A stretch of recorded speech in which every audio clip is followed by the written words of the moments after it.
کیا، کام کیا آتا ہے، اس کا بینیفٹ کیا ہے، اس کا فائدہ کیا؟ تو دیکھیے حضرت سیدنا ابن عباس رضی اللہ تعالیٰ عنہ ارشاد فرماتے ہیں مدنی سرکار غریبوں کے غمخوار صلی اللہ تعالیٰ علیہ وسلم سے صدقہ فطر مقرر فرمایا تاکہ فضول اور بیہودہ کلام سے روزوں کی طہارت ہو جائے۔ سبحان اللہ۔ ہم عام طور پر کیا ہوتا ہے، ہماری زبان پر روزہ بھی ہوتا ہے اور گالیاں بھی ہوتی ہیں، ہماری زبان پر روزہ ہوتا ہے مستی مذاق بھی ہوتی ہے، ہماری زبان پر روزہ ہوتا ہے اور بیہودہ باتیں کرتے ہیں، ہماری زبان پر روزہ ہوتا ہے اور فحش کلام میں مبتلا ہوتے ہیں، کبھی اس کا مذاق اڑایا، کبھی اس کا مذاق اڑایا، کبھی یہاں کی بات، کبھی وہاں کی بات، کبھی کسی کی غیبت، کبھی چغلی کر دی وغیرہ وغیرہ۔ یہ سارے گناہ حالت روزے میں ہم سے عمومی طور پر جبکہ نہیں ہونے چاہیے لیکن ہو جاتے ہیں۔ تو اب انہی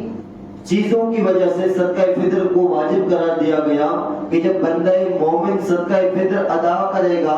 تو روزوں میں جو ناپاکی آ گئی، روزوں میں جو بیہودگی آ گئی، شامل ہو گئی، صدقہ فطر سے وہ تمام کے تمام بیہودگی اللہ تبارک و تعالیٰ دور فرما دیتا ہے۔ اور دوسرا فائدہ یہ بھی کہ غریبوں کی خوراک کا بھی انتظام ہو جاتا ہے، اور یہ سب سے اہم فائدہ ہے کہ جہاں پر ہم روزانہ حلوے کھاتے ہیں، جہاں پر ہم روزانہ وہ چکن دانا وغیرہ کھاتے ہیں، جہاں پر طرح طرح کی چیزیں افطاری میں کھاتے ہیں، رات میں کھانے میں کھاتے ہیں، وہیں پر ہمارے ہی محلے میں رہنے والے چند افراد ایسے بھی ہوتے ہیں جو صرف پانی پر روزے کو افطار کرتے ہیں، تو انہی لوگوں کے فائدے کے لیے اللہ کے رسول صلی اللہ تعالیٰ علیہ وسلم نے صدقہ فطر کو واجب قرار دیا تاکہ ہمارے روزوں کی طہارت ہو جائے اور ان غربا اور فقراء کے کھانے پینے کا انتظام بھی ہو جائے۔ آئیے ایک اور حدیث پاک سنتے ہیں۔ حضرت سیدنا انس بن مالک رضی اللہ تعالیٰ عنہ کہتے ہیں سرکار نامدار مدنی تاجدار صلی اللہ تعالیٰ علیہ وسلم ارشاد فرماتے ہیں کہ بندہ جب روزہ رکھتا ہے، چاہے وہ 1 ہو، 2 ہو، 3 ہو، 5 ہو، 10 ہو، یا رمضان کے پورے 30 روزے ہوں،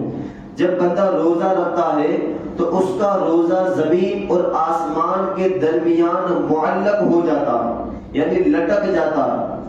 اب جب بندہ صدقہ فطر ادا کرتا ہے